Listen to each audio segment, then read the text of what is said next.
Yo, guys, The this gift. is Mangana. Ugarte Menu Andre Santos Telemans, aka Humans. University of Science and Technology. And then yesterday we had JP Morgan. That's the Chelsea attack. JP Joao Morgan. Pedro, Palmer, and of course Morgan Rogers. And that attack can be done. JP Morgan. Chelsea fans are Wait to excited. see how far they can Chelsea travel. fans are excited. And just listen to what they are saying. Signings are working. The signings are working. Lacroix. Oh, Rogers. Roger that. Lacroix. Again. Menace can talk. This is what make the football season exciting. See how good Charlie. next week the results go differently, but the same audio you will hear different thing altogether. Exactly. Charlie. Of course. But I think I started the season by saying a prayer for Mourinho. I probably need to say a prayer for Man United as a club. All right. I think it's totally unacceptable to lose your first game 2-0 to newly promoted Hull City. And the nonsense I don't want to ever hear is, it's just the first game of the season. First game of the season is like that. How many times has that happened over the past, let's say, even if you started supporting Man United from the year 2000, means it's been 26 years. How many times has that happened? You don't normalize. You don't normalize those things. Do you understand what I'm saying? Yeah, not at all. Don't normalize those things. Sometimes certain things happen and you realize, okay, there's hope. So for instance, United in 2013, if I'm not mistaken, after United signed Van Persie from Arsenal, I know you are still hurting from that, Kelvin. We lost 1-0 away to Everton. We went away to Everton and we lost 1-0. But we knew that, listen, it wasn't going to define our season. We knew we were going to be good. We knew we weren't so lackluster on the day like we were against Hull City. And it wasn't against a newly promoted side either. It was against Everton, David Moyes' Everton. Yeah. So that same season, we went on and we won the 20th title. I don't know what's going to happen against Ipswich. I'm hoping for a win, but Kelvin, there's a lot to discuss. I know Mangana has a lot to say. But what do you have for us this week? Guys, yes, welcome to the 50-50 football podcast already. Kogu has already started giving you his bit of the 50. We are going to delve into a lot more of the banter as well as the discussions and the analysis. We are going to go full blown. We are going to spare nobody on this episode. I'm doing this with Kwaku Sapumenta, Didi, and Mangana Nana Asari. It was an exciting start for some of the teams. Arsenal getting all 3 points. Manchester City, Enzo Maresca, Charlie, he's not prepared. Guardiola, he wanted to act one. It nearly backfired, but he managed to bounce back. Well, it was also a good run for Xabi Alonso and Chelsea, but when Donny Iraola and Liverpool's woes continue to happen.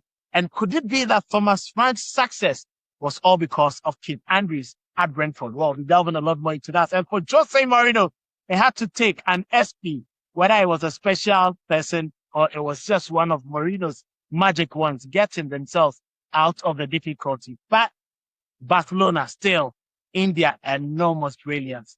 Full-blown attack.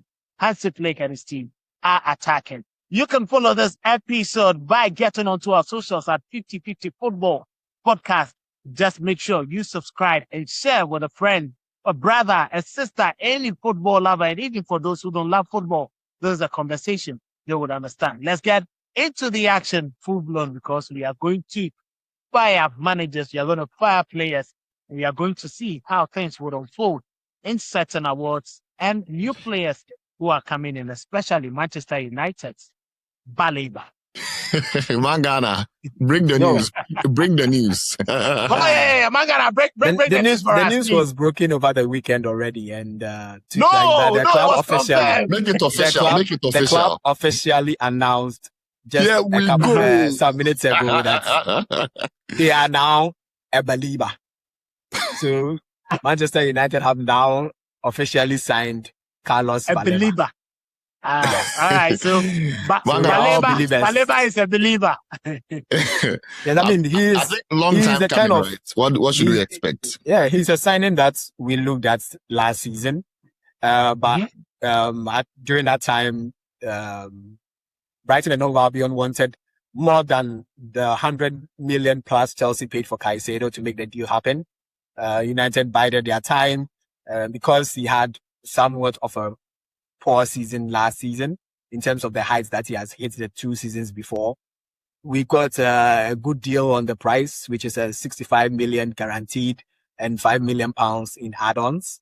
So if we get the Baleba, that's United fans, and we are all hoping the ground eater, the tough tackling, the strong midfield bison that we've been looking for in terms of every United fan has always said, like, we needed to replace Casemiro. If we needed to replace Casemiro in terms of like the tackling, and that is Casemiro of old, not Casemiro of United, because he couldn't cover as much ground when he was at United. But this is the kind of midfield signing that we needed to really be able to partner with someone else in the double pivot in there, where you know that you have somebody who's going to cover that ground, so your 8 doesn't have to always be running around. So it's a good signing. He was injured over the preseason, so we are not expecting him to play the first couple of games, but he should be fit before the month is out. So we should see him somewhere in September. Hopefully before the last game, before we go into the long international break. Interesting.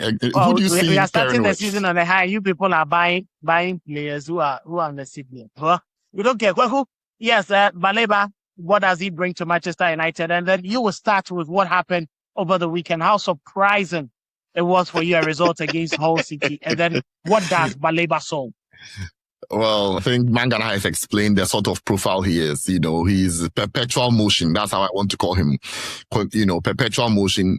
If you're a United fan, don't think he's the sort of player. He's a positional type of midfielder who would set, control, spray passes around. He's not that type of player. He's a motor. He's an engine. He box. He goes. He's a ball carrier. He runs up and down the field. He brings a lot of legs and energy, much needed energy in United's midfield. We don't have his profile in the team. And so he's a good complementary addition to the sort of players that we do have. We have a lot of good, tidy, passes in the team, players who are tidy and can pass the ball around. But we don't have like a proper 4x4 all-terrain engine like Baleba. So it's a good compliment. My only worry is that United seem to buy a lot of players of a certain category. And by category, I look at players as the elite, the good and okay players, and then, the average players. But we are not necessarily buying elite players, in my opinion. Elite players are the players who walk into any club, Elite players are the ones who you don't even have to argue with to say that this person is a world-class player. Those are the elite players. Unfortunately, United are not buying those ones. We've not bought any elite player since perhaps Ineos arrived. So we've bought in Baleba. I think he's going to be a good complementary addition. I'm curious to hear from Mangana who he thinks would be Baleba's best partner, because it looks as though with Baleba's type of profile, we need him to be a part of the first 11. And if he's going to be a part of the first 11, who is he going to partner with? United would play with 3 midfielders. One of the positions is already taken is for Bruno Fernandes. And so if a fit Baleba walks into the team, who is the complementary partner? Is it a Menu? Is it Telemans? Is it Andre Santos? What does it look like? For me, like I said, he's going to bring a lot of energy into the team. He's going to make us more intense. Intensity is very important, especially in the Premier League. He's going to make us very, very much intense in the midfield. Unfortunately, he's come at a time where we are done with pre-season and the season has already started, and he's also injured. So he needs to work his way up, get his fitness, and then get into the team. Get into the team and get into the rhythm of the team. Right. So you need to get into the rhythm before you get into the intensity. And there's a difference between rhythm and intensity there. So really looking forward to what that's going to look like. Good complementary addition. I don't think that still makes us challenges for the trophy though. For the midfield, he is that player that you can pair him with anyone. So I think it's going to be more of a game by game basis. But he will be, if we get Baleba at the level that we expect him to be at, he could play with Kobe, he could play with Tielemans, he could play with Andre Santos. But he will be the constant in there. So depending on the game that we're playing against, if we need more tough tackling legs, carriers in the game, maybe it will be more with him and Mainu, or with him and then Andre Santos. If we need just for him to break the lines and also just to shield the defense, and we have Tielemans doing the operating of, spraying those passes for those games, you would have Tielemans alongside him, which will also work well. So I think he can pair with all of the midfielders. And that's because of the way the Premier League is, and because of so many different managers we have this season. And with Pep out, people are not going to be playing the same style of football. So every game you might have to chop and change which midfield options you go with, because you might be playing a team today who will have also tough tackle midfielders who will be aggressive with you, and then the next game you have those who are more flair based, who will be popping the ball around. The next time you have people who are runners. So you need to be versatile with your midfield players and know which ones you'd have to use for each game. And that is what's important, to be up to Carrick to determine what games will be important for him to have a complementary midfielder alongside Baleba that would essentially cover the midfield as well as be able to progress the attack. Interesting. All right, now Kwaku, back to you. What happened against Hull City? Can you explain what were the difficulties? I would say you lost the game because of the coach and the way he set up his team.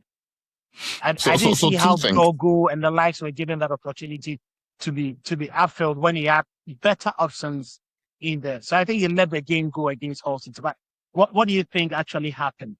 Well, a couple of things. The manager, yes. The players as well. I mean, you can't have Harry Maguire sort of restricting his own player. Like, his own player. It's insane. It's insane. Basically, and it keeps happening. This is not the first time. That's exactly what I was going to say. That's exactly what I was going to say. That's not the first time Maguire has tackled his own player. Maguire did this against Tottenham when we lost 6-1. You remember Tottenham rocked up to the Old Trafford with Mourinho at the time. They beat us 6-1. And he's done it in big boxes before. Luke Shaw and pulled him to the ground and allowed Tanguy Ndombele to score. So it's not the first time. And in the opposition box, you remember he also kicked, was it Pogba in the head? Pogba in the head against Bournemouth. So it's insane. And see, last season, or was it last, when they gave him a contract extension, I was so furious. I was like, listen, a good run of performances doesn't warrant him getting an extension. Rather spend that money on a new signing. Go to Tottenham, go and buy Van de Ven. Buy someone who would walk into your team and transform the team. So I was very furious when they renewed his contract, but unfortunately it's been done. I can't cry over the spilled milk. He's in the team now, and he's the most experienced, fit defender now. Now, I said it's a bit of both, because first of all, Man United couldn't cope with the wing backs of Hull City. Remember, Hull City played with a back three and they had wing backs. And so whenever they started moving the ball, whenever they were in an attacking transition, the wing backs almost always found space. So they will almost always found space, cross the ball, and then their striker, Oli McBurney, he would make a late run into the box, totally on mark, and you get onto the end of the balls. They did that about 2 or 3 times in the first half. Thankfully, it didn't result in a goal, but one of such forays resulted in a corner kick, which led to the goal. And the manager said that, listen, they had watched us and they knew they could hurt us with, lateral crosses and corner kicks, set plays. And that's exactly what happened. They scored from 2 corner kicks, 2 set plays. 2 corners, and it's totally unacceptable, especially in 2026, where we have like a good backroom staff and people who are or people who specialize in set plays and defending. You understand? So totally unacceptable. I think and it takes some sort of tactical dexterity to be able to play against a back three. Because it's different when you are playing against an orthodox, fullback and wing back, and then you know that, okay, this person is coming with the fullback, this person is coming with the wing back. With a back three, it's different. So who's your winger marking? Who's your fullback marking? It gets a bit tricky over there, especially when there are 2 double tens being played. Okay. So it gets a bit tricky over there. And so whenever they played, they almost always had a spare fullback. Plus, Man United started with a team of players who, a lot of them had just returned from vacation. Tielemans didn't play a lot. He had just returned. Remember that during the preseason, most of the games we played with Andre Santos and Mason Mount, and then later on the Fletcher kid came in. Bruno himself had been away for a long time, and so he just came. We played a lot with Shane Lacey. And unfortunately, Ahmad was injured, and so we had to play with what's his name, Dogu on the left. Fine, Dogu had played in every game, but you see again, in Mbeumo playing on the right usually is not a problem for me because we bought him as a right winger anyway. Yeah. So for the problem for me on that side, it's not a problem. Yeah. Do you get it? Like that's we profiled him like that and we signed him. So if we basically take him back to where he was, usually it's not a problem for me. But I also get the point that he said, he's been playing in preseason as a striker, but he was never going to be a striker anyway. The problem for me with him on that side was mostly because when we have Ahmad playing there, the kind of defensive work Ahmad goes through, Ahmad does well with putting pressure on the fullback or the winger that is playing in the opposite direction to stop crosses and to give some shield to his fullback. But Mbeumo doesn't have that engine to go up and down the field like that. So anytime the ball went into those areas, sometimes he will be late to get there in order to provide the cover that his defender needed on that side. So I always prefer him in the middle when he's playing for us because he knows where the goal is and he doesn't seem to be as sharp on the right to cover the ground going up and down as Ahmad is. But we signed him again as a right winger anyway. So if he should still be able to do that against Hull. Yeah, he should still be able to do that against Hull. I believe a reason why we even played Nusayr Mazraoui on the day was for defensive cover. Whenever we play against a team and we need more defensive cover, we play Nusayr Mazraoui. If we want to attack more, that's where we play Diogo Dalot. So again, I expect him to be more efficient and effective. Cunha, again, on the day he was off color. Again, he is a late returnee, not fit enough. So a bit of both. The players, the manager, a combination of that, and then Hull City were brilliant on the day. We didn't look like scoring. I never saw us scoring in any way. As in the 58th or whatever minute, Bruno took a long range shot, and I realized it's all over. Because he was frustrated, he couldn't create. There was nothing for him to do. He just took a long range shot, basically to test the goalkeeper, and that was it for us.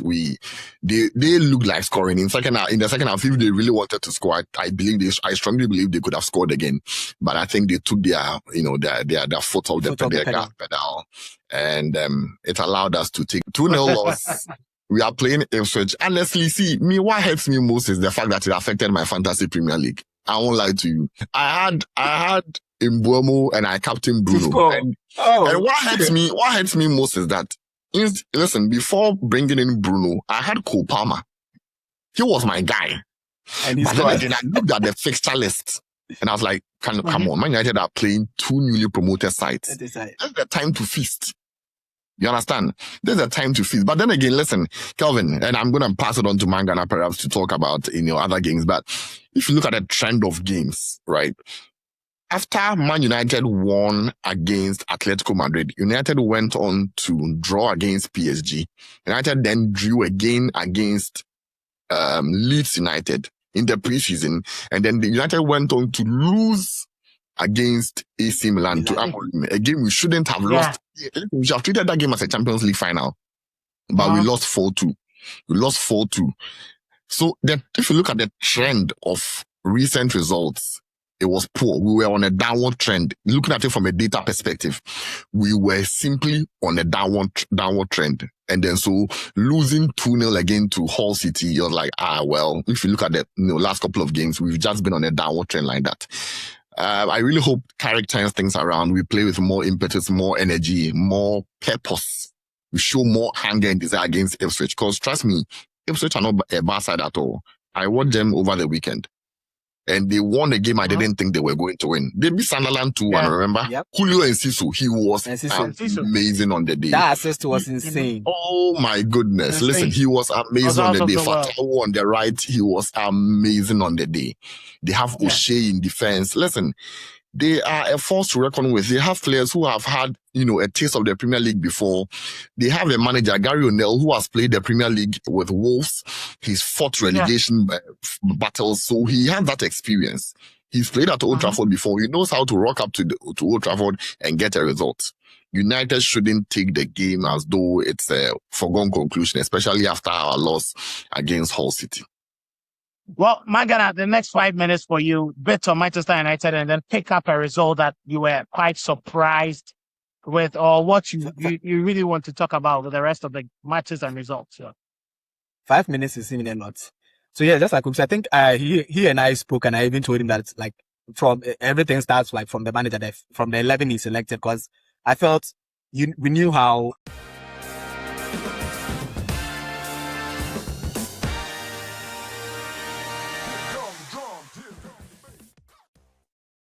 Hull City were going to play. We knew they were going to defend deep and then try and hit us on the break. And if you are going to play that kind of football, you know, Dogu's best attribute is to play in behind and not to run an attack with the ball. Once you didn't have Ahmad on the pitch, you know that you don't have that kind of threat on the right. So you needed to provide that kind of threat on the left, at least. So I felt his selection, the starting 11 was suspect. And I don't blame him for some, in the sense that, like a midfield pairing, you would have started with Mount if Mount was fit and had completed the preseason, but Mount was not available. So he had to play what was his next fit midfielder, which was Tielemans, because Mane2 came far later than Tielemans did. The whole team played as if they were still playing preseason. There was no intensity. There was no drive.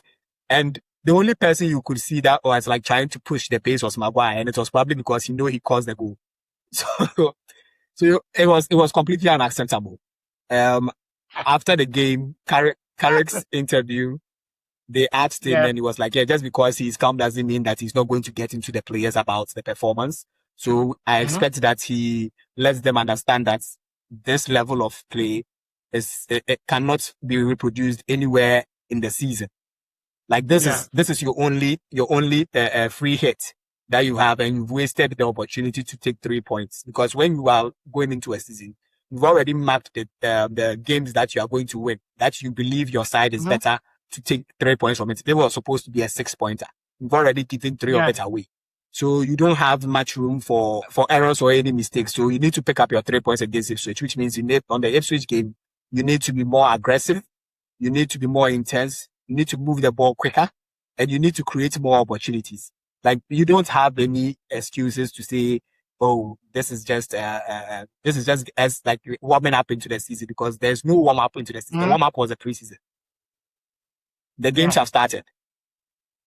Like I said, this season, there are so many new managers. There will be so many shock results. There will be so many teams that will shock us that you can't put yourself in that position where you become one of the teams that is shocked, and now you are outside of the European places. And you don't just need European football. You don't need the Europa League. You don't need the Conference League. You need Champions League. So you don't need to be losing points where you don't need to.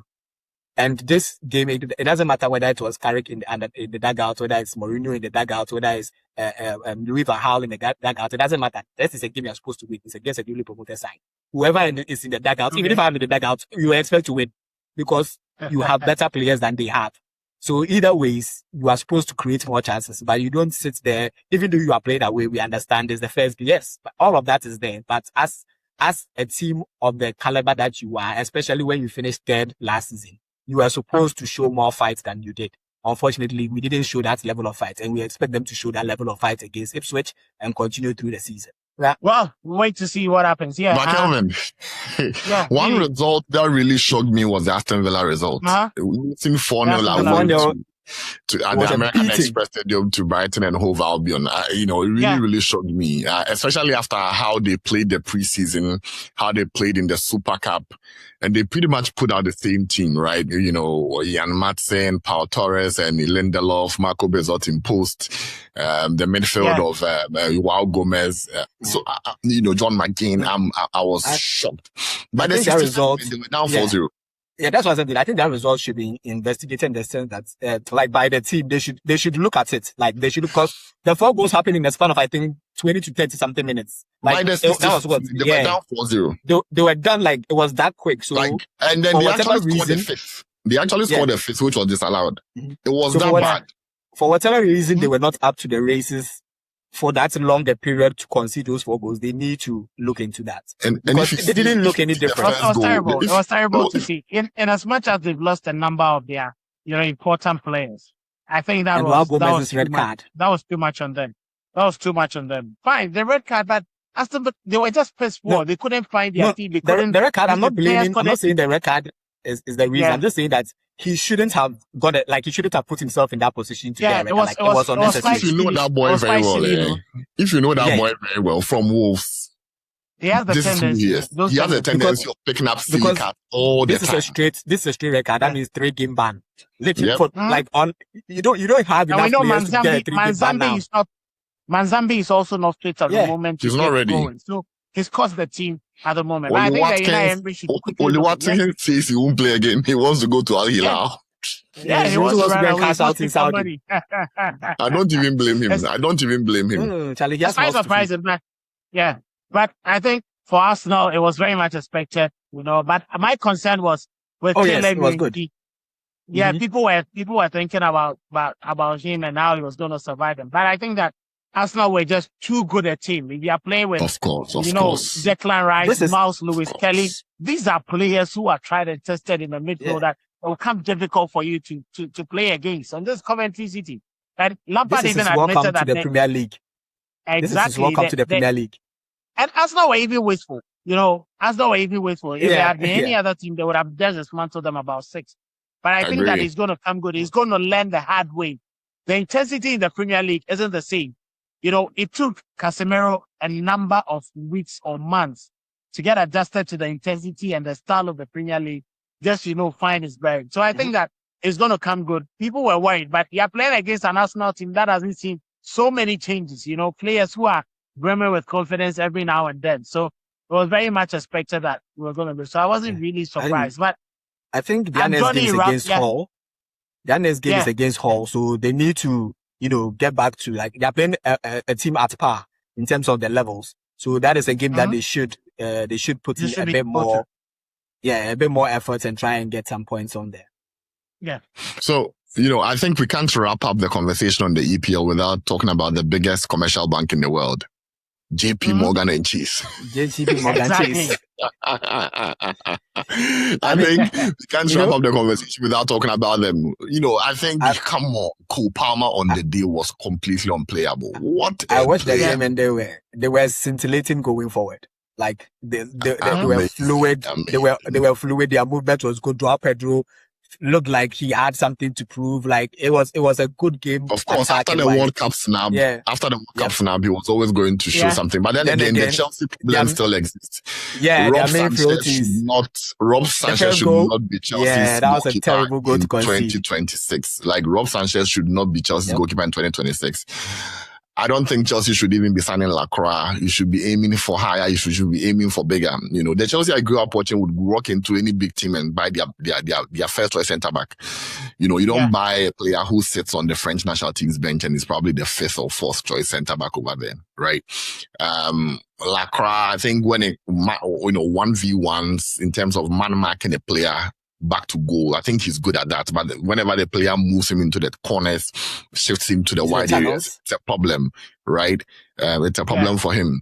Do I think that even Joshua Champon and Cole, do I really think that they're Chelsea standard? Personally, I don't. Why? I grew don't up think watching that John guy's going to Terry start and when Calvary they have their players in. So I still think that they still need to refresh the squad. It will take a couple of transfer windows. The midfield that played on the day, I would say, is Chelsea's second midfield, right? I wouldn't call them their first line midfield. First line midfield obviously will be Moises Caicedo and Enzo. And Enzo looks to be on his way out. I'm curious to see what they're going to use their money for, who they spend that money on, who they bring in, because I think that could make or break their season. Who they bring that money, who they bring in for that money. You think they could be looking at Adam Wharton? Do I think Adam Wharton should walk into Chelsea and start? I don't think so. And if you are, I don't think so. I don't think if you are selling Enzo, Adam Wharton is an Enzo replacement. I mean, it depends on how you want to play. At the end of the day, they are playing a different way now. Exactly. You have They're playing a different way now. So maybe you need maybe an extra controller, which I think Chelsea would have if Lavia decides to stay fit.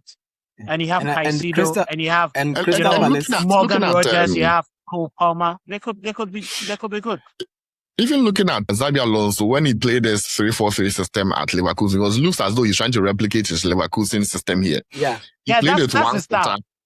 Yeah, he played with one setter and a box to box. Remember Andrich, right? Yes. Andrich, Yes, the Robert German Andrich international, and Granit plays Xhaka. like Sami Khedira, right?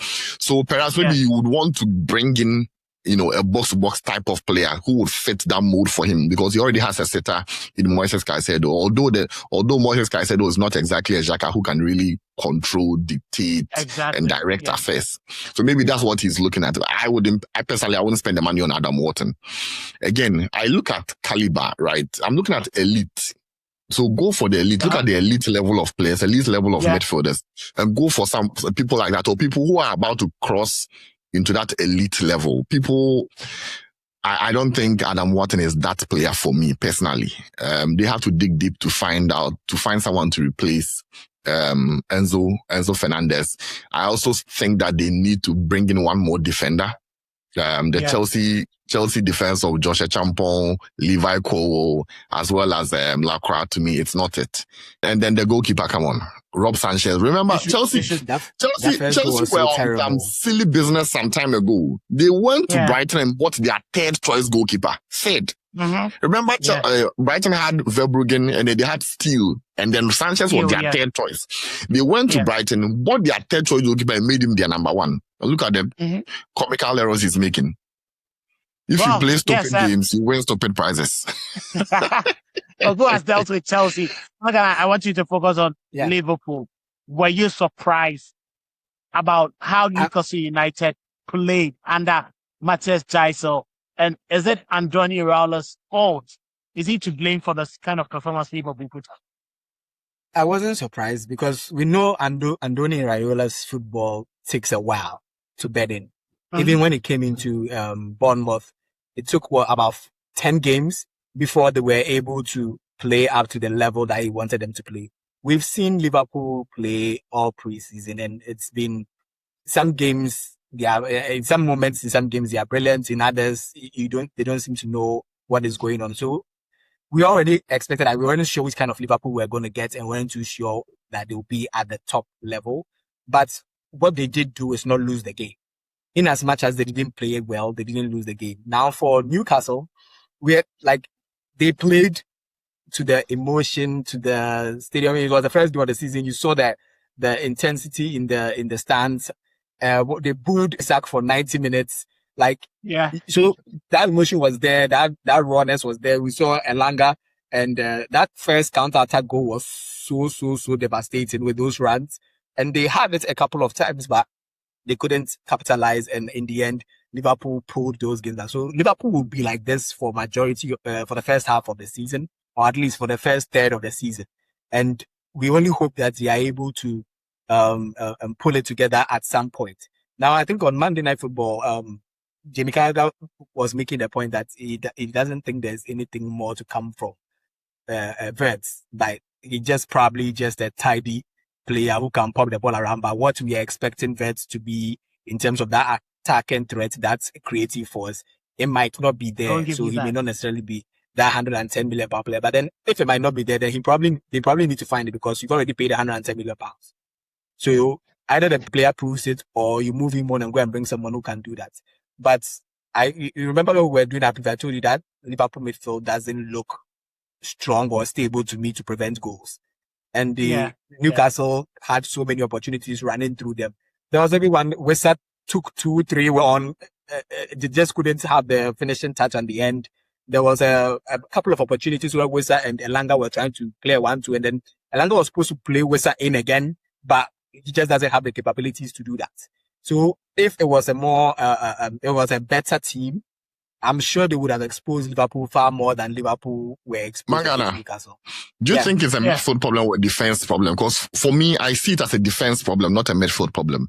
I think the defense is very, very poor. I think the captain himself, Van Dijk, he's on his last legs. He's on a farewell tour for the last 2 seasons.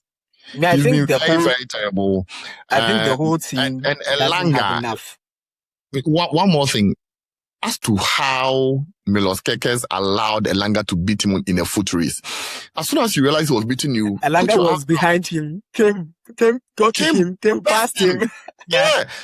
Put your arm out. That's what I was thinking. Put your arm out to slow him down. That was At the end of the day, it's going to be a foul and a yellow card, but not a red card. Because at that time, you weren't the last man. So put your arm out. You basically allowed him. You thought, okay, let's run. I can run with you. Even slow him down. Slow him down, exactly. And it reminded me of the World Cup in 2014, Netherlands against Spain, when Ramos decided to go on a foot race with Arjen Robben. Remember, Spain lost that game 5-1 to the Netherlands. And he wanted to go on a foot race with Arjen Robben. You're not winning that. Put your arms out. You won't win. Right? You won't win. Well, that was quite disappointing. But I think that my focus would be on Manchester City and Enzo Maresca.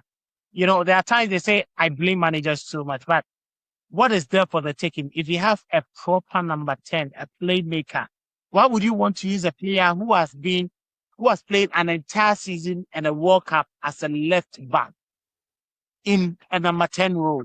For the game to be so difficult for you before you bring on a very important and creative member of the team. Fine, Turkey may have his negatives. But if you are looking for a player who can create for you in moments, who has come to adapt to the style of Manchester City, the players, the movement, and then the Premier League, you cannot tell me O'Reilly is a better team than Turkey at the moment. He nearly let the game slip. And that is what Manchester City are going to face this season without the right mix. And it gave the team lots of difficulty. You couldn't see the fluidity. Why not even play Phil Foden as your number 10? Put O'Reilly still at his left back position and then play maybe another winger or another forward. It was quite difficult. And I think that, fine, you may get this victory against a team like that. But if you get into crucial games, if you get into big games where you are facing managers or players who will not allow you to come into the game, that will be difficult. You can't get away with the way you're playing against JP Morgan. but you see, that's what happens when these up and coming managers with their overdoings. Overdoing. Andrews, he's doing the simple things and he's getting the result.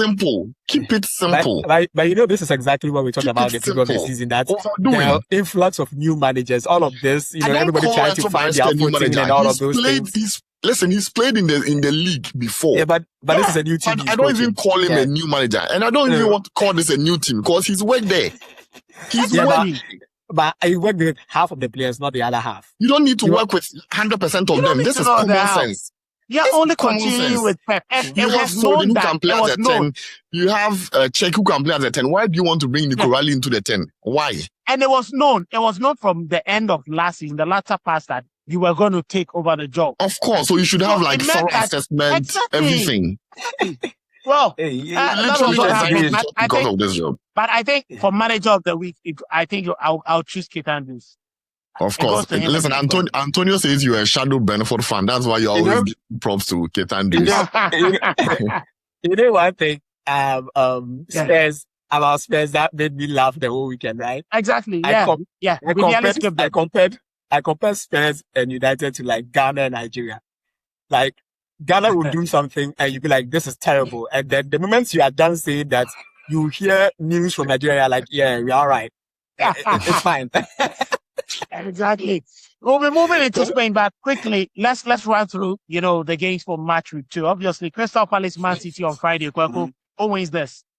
Crystal Palace, Man City. I'm expecting Man City to go out there and win the game. Crystal Palace also playing under a new manager. Remember, they lost 2-0 in their first game against Everton.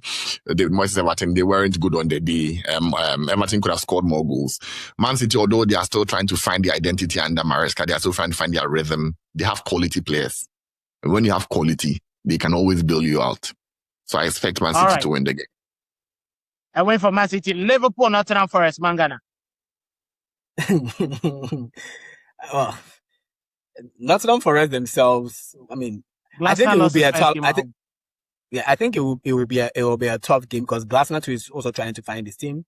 But Liverpool should have more. They have more in attack in terms of the quality. I expect Isak to be far better than he played against Newcastle. But I don't trust Liverpool's defense and the midfield, so I'll go for a draw, 1-1. All right, Bournemouth Everton. Oh, that's going to be a tasty affair because it's two different styles meeting. You know, Marco Rose will come with his pressing style. And then, of course, you know, David Moyes will be a wily old guy, you know, Fox guy, be conservative. Bournemouth are playing at home, aren't they? Yeah, they are playing at home. Yeah, because they played it. Yes. They're playing at home. Yeah, I expect a 1-1 draw or a 2-1 win for Bournemouth. All right, Coventry and then Hull City. This one, I'm going for our Ghanaian brothers. If they weren't good enough against Arsenal this game, they should just finish. Thomas cancel each other out. Yeah. Yes, it's a game I'm looking forward to actually. Yeah. Exactly. Yes, they should be able to get this. Back to you, Mangana. Spurs Newcastle. What Spurs did over the weekend was so terrible. It's like Spurs. People are even saying you won the transfer window, and then they played like they lost players as opposed to have bought players. Yeah. But I think De Zerbi should get into the players, and I think he will be able to rile them up for the next game. They just don't have the attack to score goals.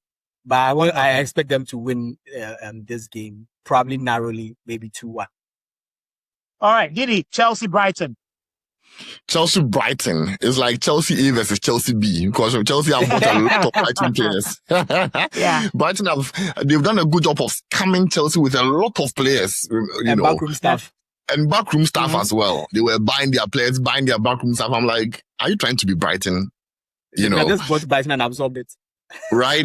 But with Brighton's results over the weekend, they showed that they can score goals. And with Chelsea's game over yesterday, they showed two things, that they can score and they will also concede. So I expect an all-scoring affair. I expect the game 3-2 again in favor of Chelsea. Well, at least Brentford, I think that Leeds United are actually doing good. They traveled to win their first game, but Brentford, Keith Andrews is going to be fireworks. They started the season. I think it's going to be a high-scoring game, maybe a 2-0 draw for me.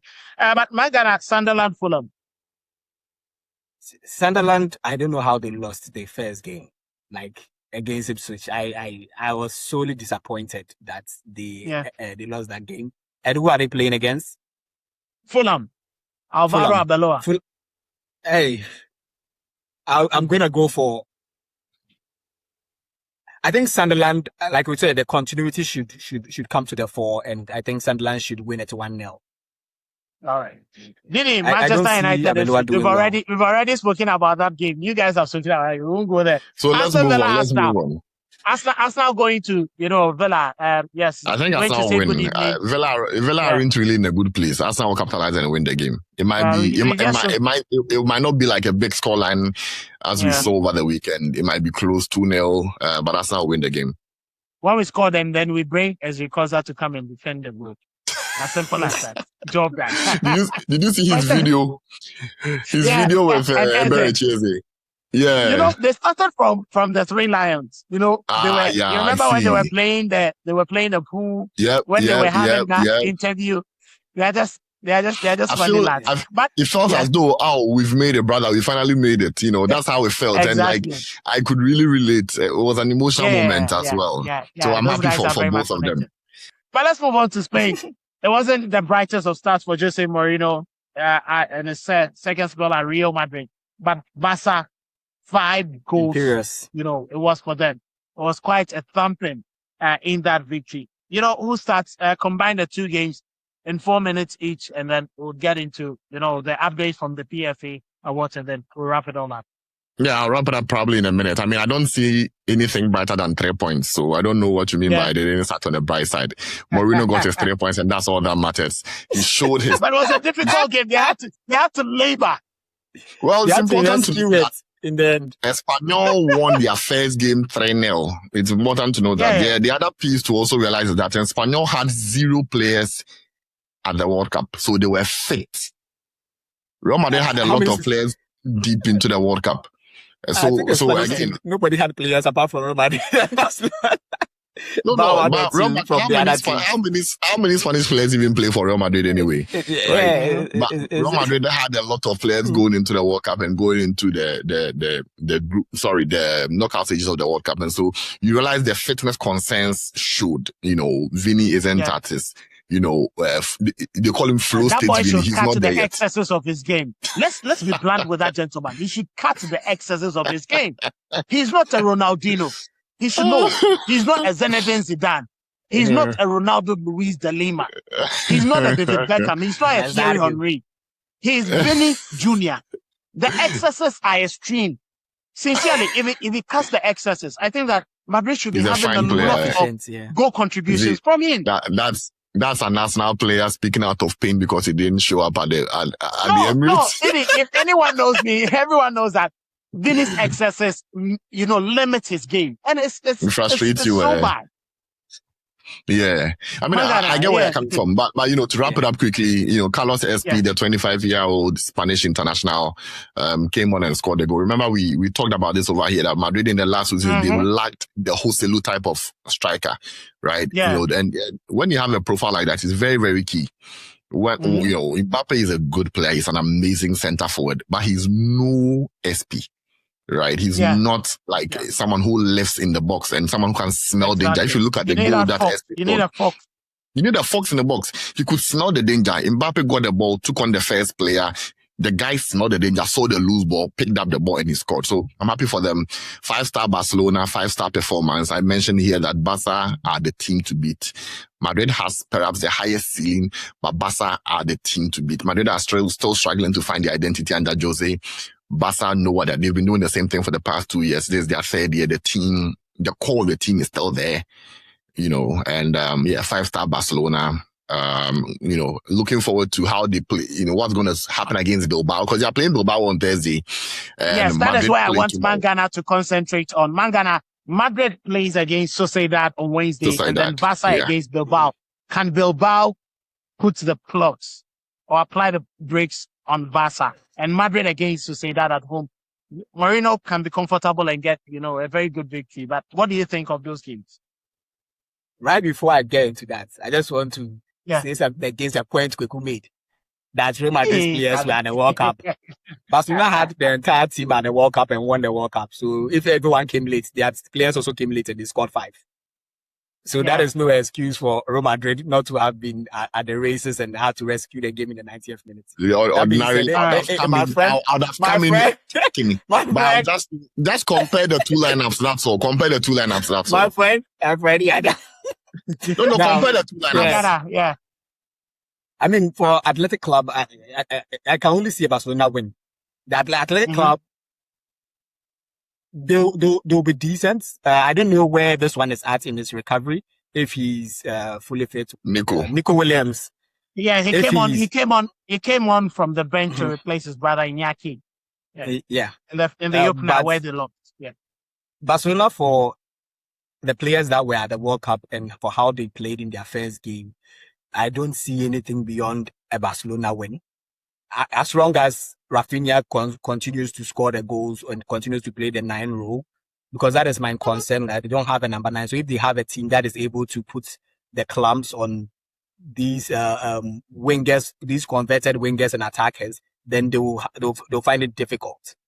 So if Rafinha continues to be able to play the 9 and score the goals, then hey, they might have found a trick there.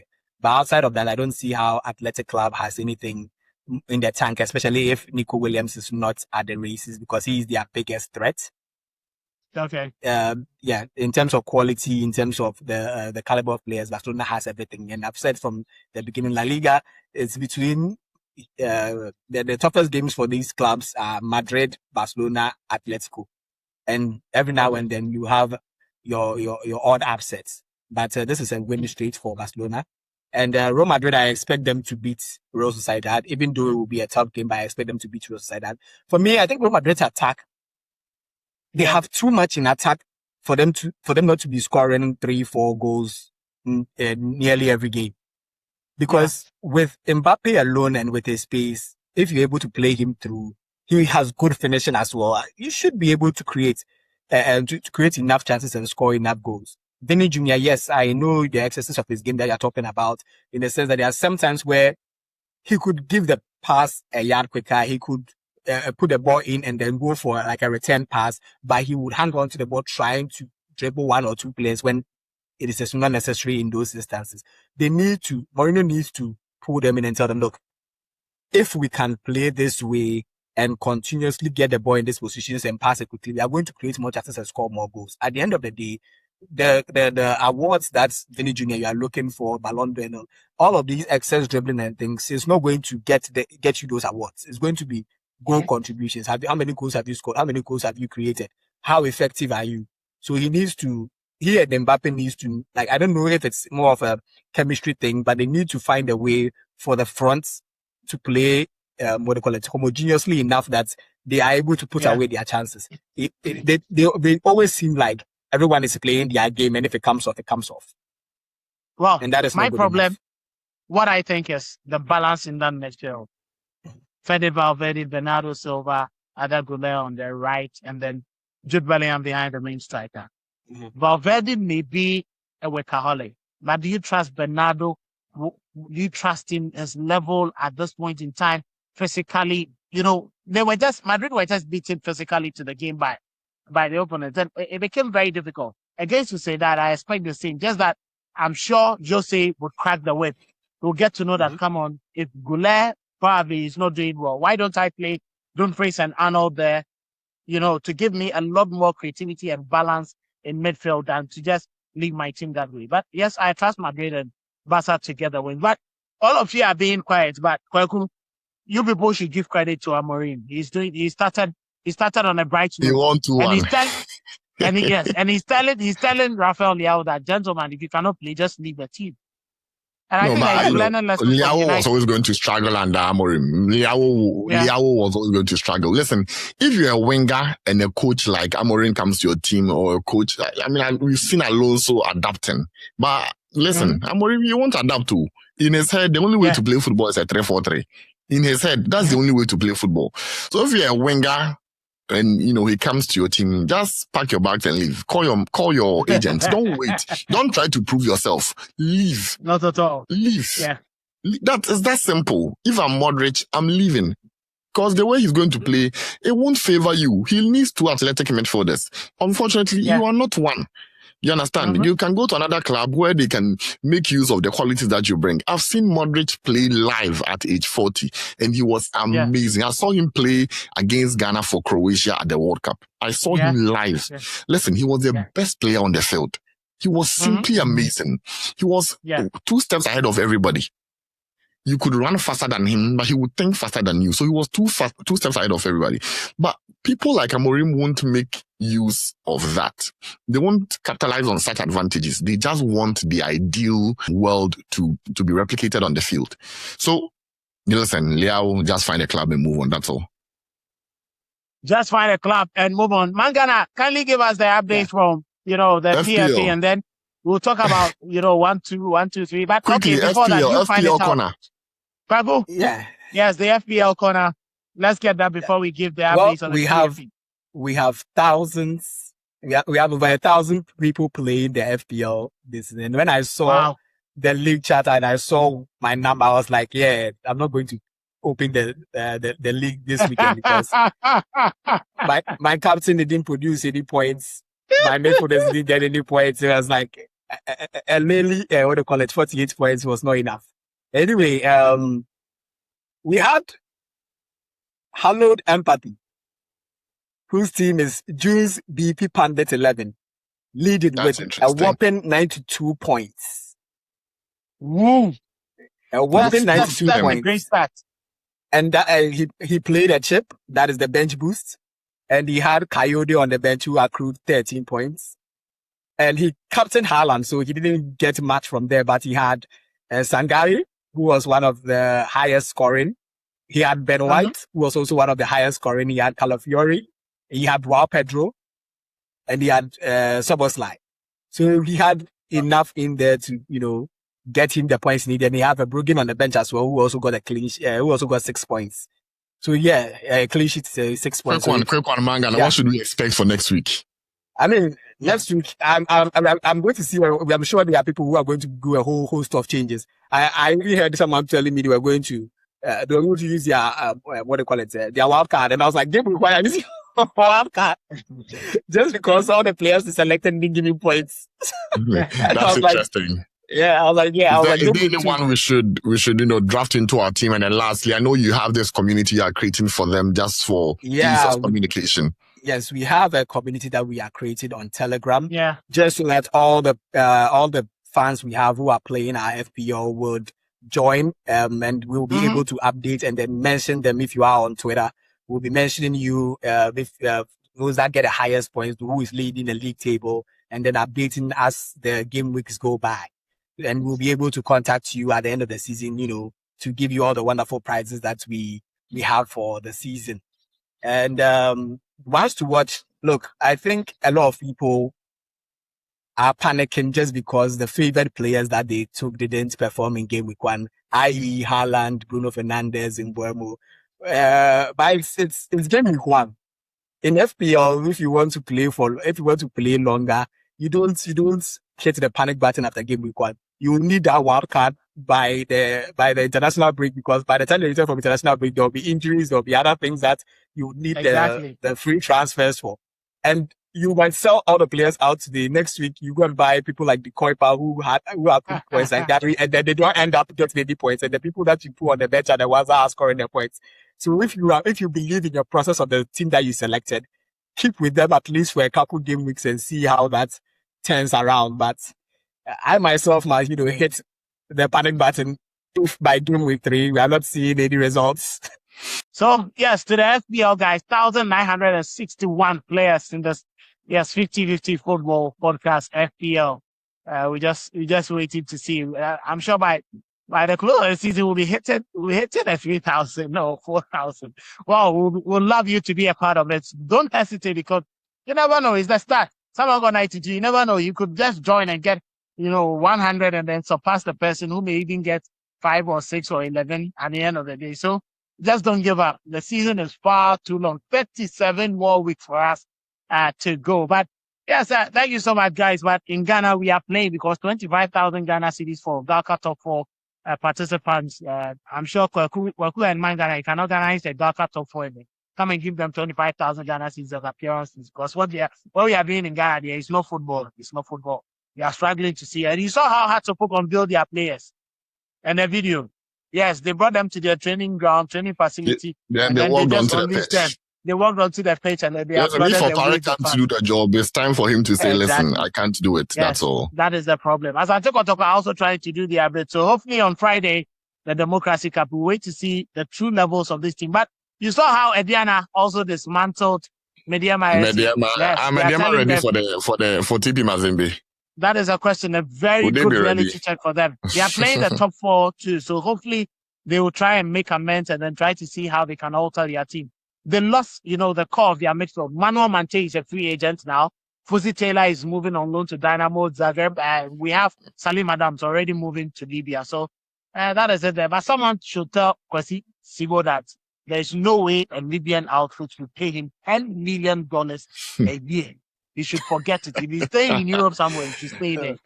They pay him for 2 months. They pay him for 2 months. I heard he's already received 5 million after signing, so. You don't pay the rest, so trust them. Don't pay the rest. Well, anyway, it's a wrap. What is it there? Yeah, it's a wrap for today. Thank you so much for joining us. If you listen, you enjoy, just make sure you share this with your friend. You share it with your brother. You share it with a sister. You share with any other person. It's not just for those with football. A lot discussed on the air. And make sure you leave us a comment at the end when you finish listening to us. Follow us across all our socials at the 50-50 Football Podcast. Yes, we are live on all the platforms. Yes, when it comes to podcasts, all the podcast platforms. And make sure you sign up and subscribe to our YouTube page where you're going to have exclusive video of this to watch, and then you're going to see our faces. Yes, the faces behind, the 50-50 banters we have here, because we don't leave anyone out of the discussions. I did this with Kwakusa for Mensadini, Man Ghana. Yes, Man Ghana, man everyone. Yes, our FPL, giant, but today he's struggling. And I'm sorry, he was here. And my name is Kelvin Oswansa. Until we meet again, make sure you leave the conversation 50-50.